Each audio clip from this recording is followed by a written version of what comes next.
iconic Kansas artist is painting a mural at the Kansas Museum of History. 13's Claire Decatur gives us a look at the process ahead of their reopening.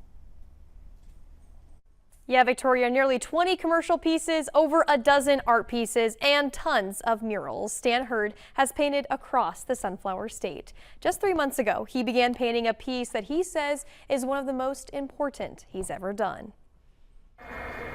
Artist Stan Hurd is back at the Kansas Museum of History after nearly 40 years. I just jumped in, and the first day I thought, okay, this has got to at least look as good as that mural. He first painted a mural at the museum back in 1988 to highlight the 1880s. Today, he's returned to use his paintbrush to showcase another Kansas era. This will be one of my most important legacy works, to paint my history and my family's history and the history of Kansas. The mural begins with Topeka's historic 1966 tornado. It's such a pivotal moment in this state's history that the tornado attacks the capital of Kansas. And then flows into the early 70s. People were growing long hair as people were getting into the wild music, as the guys were going off to die. 700 guys in Kansas died in Vietnam. From visiting historic sites across the state to looking around the museum, Hurd has spent his time researching what to put on the walls. I'm